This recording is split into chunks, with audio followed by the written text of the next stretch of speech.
Filipino 6, Quarter 3, Week 2, Milk Base. Ang paksa ng ating aralin sa araw na ito ay gamit ng pang-angkop at pangatnig. Hello kids! It's me, Teacher Frel.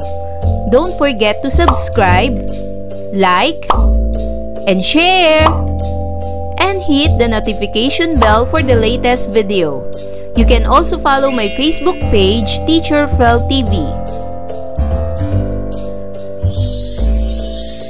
Sa araw na ito ay pag-aaralan natin sa asignaturang Filipino ang gamit ng pang-angkop at pangatnig. Para sa most essential learning competencies, nagagamit ng wasto ang pang-angkop at pangatnig. Inaasahang sa araling ito ay mapapaunlad mo ang iyong kasanayan sa paggamit ng mga pangatnig at pang-angkop sa pakikipag-usap sa iba't ibang sitwasyon at pagsulat ng talata. Sa mga nakalipas na taon ay napag-aralan mo na ang pang-angkop at pangatnig. Ano ba ang pangatnig? Ano ba ang pang-angkop? May pagkakaiba ba sa pangatnig at pang-angkop? Upang lubos mong maunawaan at mapalawak ang iyong kaalaman sa aralin, basahin mo at unawain ang nasa ibaba. Ano ba ang pangatnig? Ang pangatnig ay mga salitang nag-uugnay sa dalawang salita at parirala. Nakatutulong ang mga pangatnig na ito sa pagbubuo ng diwa sa buong pangungusap. Ginagamit ang mga pangatnig na o, ni, maging, bilang pamukod. Pinagbubukod ng mga ito ang mga kaisipang pinag-uugnay. Halimbawa, ayaw kitang madapa, ni makagat ng lamok noong maliit ka pa. Ang pangatnig na ginamit sa pangungusap ay ni. Pinagbukod nito ang dalawang kaisipan. Ang unang kaisipan ay ayaw kitang madapa at ang pangalawang kaisipan naman ay makagat ng lamok. Ang dalawang kaisipang ito ay pinag-ugnay sa pamamagitan ng pangatnig na ni. Ginagamit naman ang at, saka, pati kapag may idaragdag na salita, panimula o sugnay. Halimbawa, ang mga lumang bote at papel ay maaari pang mapakinabangan. Ang ginamit na pangatnig sa pangungusap ay at. Gumamit ng at dahil idinagdag ang salitang papel. Kapag sinalungat ang ikalawang kaisipang unang ipinahayag na kaisipan, pangatnig na ngunit, subalit, datapwat at iba pa ang ginagamit. Halimbawa, dumating ako sa tagpuan natin, ngunit wala ka na. Ang ginamit na pangatnig ay ngunit, dahil sinalungat nito ang unang kaisipan. Ang unang kaisipan ay dumating ako sa tagpuan natin, at ang ikalawang kaisipan ay wala ka na. Narito pa ang ilang halimbawa ng pangatnig. Sa, bagkus, sakali, kaya, kapag, samantala, anupat, datapwat, at iba pa. Ano ba ang pang-angkop? Ang pang-angkop naman ay mga katagang ng, na, at g. Iniuugnay nito ang dalawang magkaibang salita upang makabuo ng parirala. Narito ang gamit ng mga nasabing pang-angkop.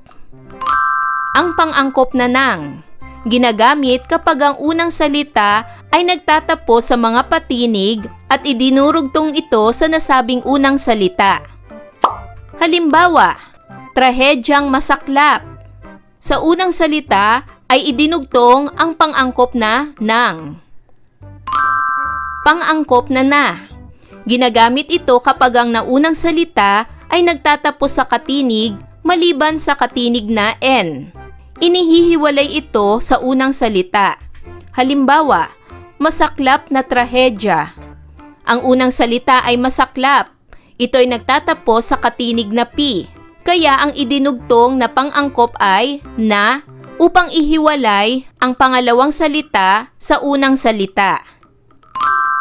Ang pang-angkop naman na G, ginagamit ito kapag ang naunang salita ay nagtatapos sa katinig maliban sa katinig na N at idinurugtong ito sa unang salita. Halimbawa, bayang magiliw. Ang naunang salita ay nagtatapos sa katinig na N, kaya ang idinugtong na pang-angkop ay G. Marahil ngayon ay lubos mo nang naunawaan ang paggamit ng pang-angkop at pangatnig. Subukan mo nang sagutan ang mga gawain sa ibaba. Para sa pagsasanay bilang isa, piliin sa panaklong ang angkop na pangatnig o pang-angkop upang mabuo ang pangungusap. Isulat ang sagot sa isang malinis na papel. Unang bilang, mahalagang pagtuunan ng iba yung pansin ang agham at teknolohiya dahil, upang, ngunit, umunlad ang ating bayan. Ano ang tamang pangatnig para sa pangungusap na ito? Magaling! Ang tamang pangatnig ay upang. Pangalawa, dahil sa pag-unlad ng transportasyon at industriya, kaya, ngunit, saka, may problema sa polusyon. Ano naman ang tamang pangatnig para sa pangungusap na ito? Magaling! Ang tamang pangatnig ay kaya. Pangatlo, ang agham at o na teknolohiya ay pag-aaral tungkol sa isang tiyak na mapaglikhang karunungan ng tao. Ano ang tamang pangatnig para sa pangungusap na ito? Magaling! Ang tamang sagot ay at. Umalis patungo na G ng probinsya ang mag-anak. Ano naman ang tamang pang-angkop para sa salitang patungo? Magaling! Ang tamang pang-angkop ay ng patungong probinsya. Panglima, ipinangako niya sa sarili, G, ng, na, lalo siyang magsisipag sa pag-aaral. Ano ang tamang pang-angkop para sa salitang sarili upang maidugtong sa mga susunod na salita? Magaling! Ang tamang pang-angkop ay na. Ipinangako niya sa sarili na lalo siyang magsisipag sa pag-aaral. Sagutin naman ang katanungang ito. Paano ginamit ang mga pang-angkop at pangatnig sa bawat pangungusap? Magaling! Ginagamit ang mga pang-angkop at pangatnig sa bawat pangungusap upang mag-ugnay sa dalawang salita at parirala. Iniuugnay nito ang dalawang magkaibang salita upang makabuo ng parirala. Para naman sa pagsasanay bilang dalawa, basahin at suriin ang talata sa ibaba.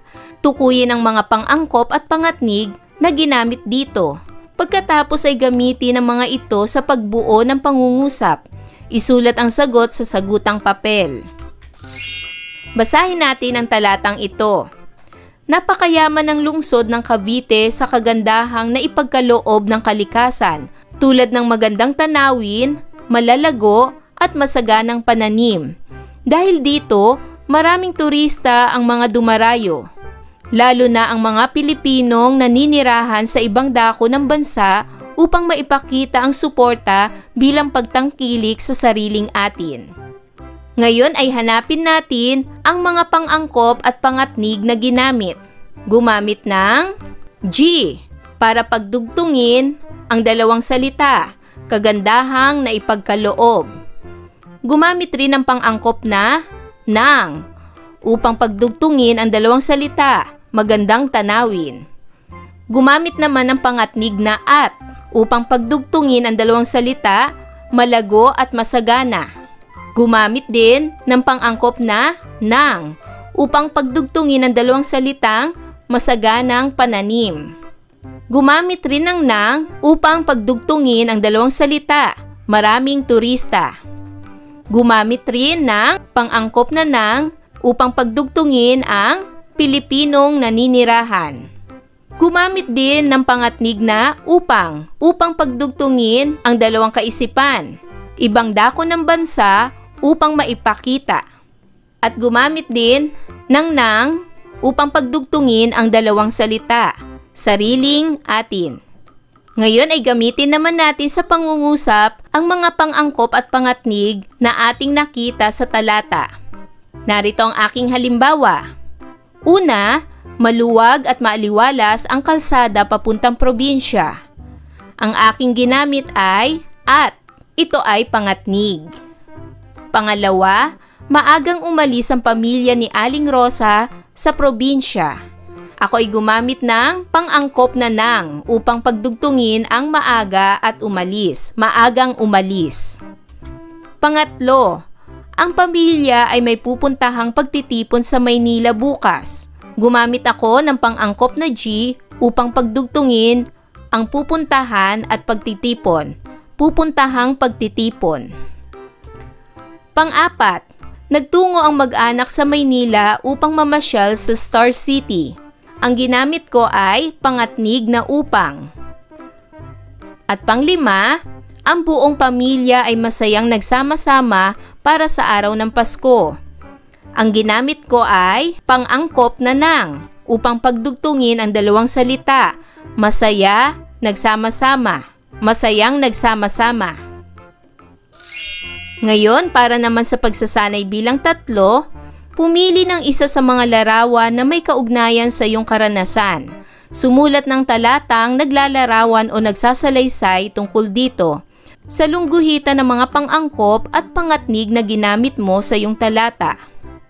Narito ang mga sumusunod na larawan. Pagpapakain ng alagang hayop, pagtulong sa gawaing bahay, kainan kasama ang kamag-anak, at paggalang sa nakatatanda o magulang. Ang aking napiling larawan ay kainan kasama ang kamag-anak.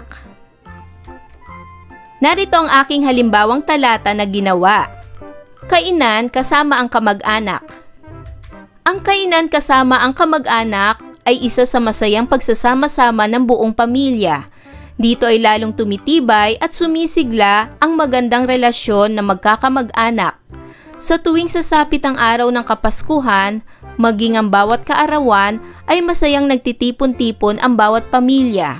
Ito ay kaugaliang namana natin sa ating mga magulang ni sa ating mga ninuno. Ngayon ay salungguhitan na natin ang mga pangatnig at pang-angkop na ginamit ko sa aking isinulat na talata. Unahin natin ang mga pang-angkop. Gumamit ako ng pang-angkop na nang, masayang pagsasama-sama, nang, buong pamilya, nang, lalong tumitibay, nang, magandang relasyon, nang, masayang nagtitipon-tipon. At gumamit ako ng pang-angkop na G, kaugaliang namana. Ngayon naman ay salungguhitan natin ang mga pangatnig. Gumamit ako ng pangatnig na at, tumitibay at sumisigla. Gumamit rin ako ng pangatnig na maging. Gumamit rin ako ng pangatnig na ni. Kayo rin mga bata, pumili kayo ng isa sa mga larawan at gawan nyo ito ng talata at salungguhitan ang mga ginamit ninyong pangatnig at pang-angkop. Narito ang rubrics. Para naman sa pagsasanay bilang 4, gumawa ng usapan o dialogo tungkol sa mga pangyayaring naganap sa inyong pamilya noong panahon ng pandemya. Gumamit ng mga pangatnig at pang-angkop. Isulat ito sa isang malinis na papel. Tandaan, ang pangatnig ay mga salitang nag-uugnay sa dalawang salita at parirala. Nakatutulong ang mga pangatnig na ito sa pagbuo ng diwa sa buong pangungusap. Ang pang-angkop naman ay mga katagang ng, na at G. Iniuugnay nito ang dalawang magkaibang salita upang makabuo ng parirala. Ayan mga bata, naunawaan niyo ba ang ating aralin sa araw na ito? Kung ganon, magaling! Mga bata, Sana'y marami kayong natutunan sa ating aralin. Hanggang sa susunod na video lesson, paalam! Thanks for watching!